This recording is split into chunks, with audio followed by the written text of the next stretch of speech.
हाय बच्चों, आशा करते हैं आप लोग बढ़िया होंगे। फिर से हम लोग एनसीईआरटी के 5.2 का क्वेश्चन देखने वाले हैं। वह समांतर श्रेणी ज्ञात करें जिसका छठा पद 27 है। जिसका यहाँ पे कर दो, जिसका छठा पद 27 है तथा 11वां पद 47 है तो एपी ज्ञात करें। तो हम लोग इनके मदद से छठा पद के मदद से छठा पद के मदद से एक समीकरण, 11वां पद के मदद से एक समीकरण निकाल लेंगे। दोनों समीकरण निकाल करके दोनों समीकरण का आपस में तुलना कर लेंगे, वहां से ए और डी का मान निकल जाएगा। तो हम लोगों को ए और डी का मान को यहाँ पे क्या करना पड़ेगा, मानना पड़ेगा। तो मान लेते हैं, सोल्यूशन करो, ठीक है।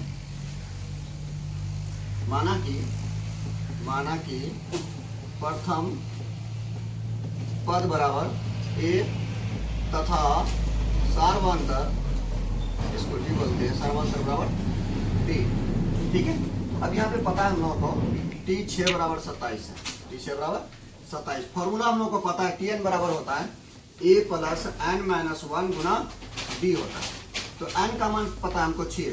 टी 6 लेंगे तो हमारा 6 ए हो जाएगा, हमारा ए ही रहेगा, प्लस 6 माइनस 1 गुना डी, हमारा डी ही रहेगा। टी 6 है कितना, 27 है। तो 27 बराबर ए प्लस 6 में से घटेगा 5d, तो इसको लिख सकते हैं ए प्लस 5d बराबर कितना, 27, ठीक है। ए प्लस 5d बराबर 27। इसको हम लोग समीकरण कितना बना लेते हैं, 1 बना लेते हैं। अब फिर हम लोग किसके 11वां पद के मदद से, 11वां पद 47 है, इसके 11वें पद के मदद से हम लोग दूसरा समीकरण बना लेते हैं। उसके बाद दोनों समीकरण का तुलना कर लेते हैं, ठीक है। लो 11वां पद टी 11 कितना है, टी 11 बराबर हमारा 47 है। तो फॉर्मूला लिखो टी एन बराबर ए प्लस एन माइनस 1 गुना डी। एन कितना हमारा 11, टी 11 बराबर ए प्लस 11 माइनस 1 गुना डी। टी 11 है मेरा कितना, 47 है। कितना है, 47 है। तो बराबर ए प्लस 11 में से घटेगा 10 डी, सीधे कर दो। तो हम लोग इसको लिख सकते हैं ए प्लस 10 डी बराबर 47, समीकरण 2। अब समीकरण 1 और 2 का तुलना कर लेते हैं। समीकरण 1 तथा समीकरण 1 घटा माइनस समीकरण 2 से लिखो ए प्लस 5d बराबर 27, ए प्लस 10d बराबर 47। माइनस कर दो, यहाँ पे चिन्ह क्या कर देंगे, माइनस कर देंगे। ये दोनों का, एक का मान प्लस है, एक का मान माइनस है, घट के 0 हो जाएगा। 10d में से 5d घटेगा। बड़ा कर हमेशा छोटा में बड़ा में छोटा घटता है और बड़ा का चिन्ह लगाते हैं। 10 में 5 घटेगा तो बचेगा कितना, माइनस 5d बचेगा। और 47 में से 27 घट जाएगा तो यहाँ पे कितना बच जाएगा, 30। 47 में 27, 20 बचेगा, माइनस कितना, 20 बचेगा। तो d बराबर माइनस 20 माइनस 5, तो माइनस माइनस प्लस हो गया, 4 पंचे 20। तो d बराबर हमारा निकल गया 4 निकल गया, मतलब सार्वंतर निकालिए।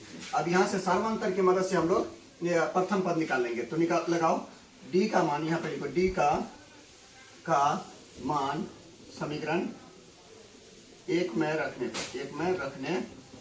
पर, ठीक है। रखो समीकरण में a प्लस 5d बराबर 27, a प्लस 5 गुना d का मान हमारा 4 है बराबर 27, 4 पंचे कितना, 20 हो जाएगा। a बराबर 27 माइनस 20, तो a बराबर हमारा कितना आ गया, 7 आ गया। अब बताइए, आप लोगों को पीछे बताए थे कि एपी निकालने के लिए क्या करते हैं, प्रथम पद अगर पता हो तो सार्वंतर जोड़ करके हम लोग अगला पद प्राप्त कर लेते हैं। तो प्रथम पद 7 है, सार्वंतर 4 है, तो 7 4 11, 11 4 15, 15 4 19। तो इसी तरह से हम लोग अनगिनत तक हम लोग क्या निकाल सकते हैं, एपी निकाल सकते हैं। अब यहीं पे मान लीजिए इस तरह से एपी कह देता, अब ये इस तरह से एपी निकाले, जैसे निकाले। अब यहीं पे कहेगा, इतना तो निकाल ही लिए, अब यहाँ पे कह देगा टी 25वां पद बताए, टी 25वां पद बताए कि क्या होगा, टी 25वां पद, एपी निकाल लिए। अब यहीं पे आपको क्या कह देगा, टी 25वां पद बताए क्या होगा। तो हम लोग टी 25 निकाल करके, जैसे यहाँ पे मान निकाले ना, अगर मान लीजिए यहाँ पे टी 11 निकालने के लिए कहता तो हम लोग ए और डी का मान पुट कर देते। ए और डी पता होता तो मान पुट कर देते, तो टी 11 का मान निकल जाता कि टी 11 का योगफल कितना होगा। 11 पदों को जोड़ेंगे तो मान कितना आएगा।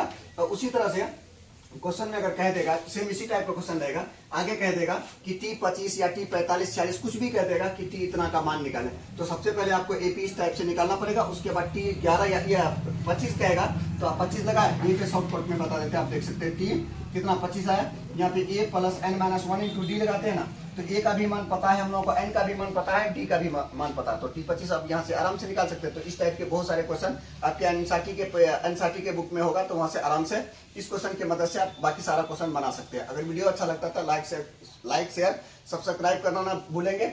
दोस्तों में भी आप उम्मीद करते हैं कि शेयर कर दीजिएगा इस वीडियो को।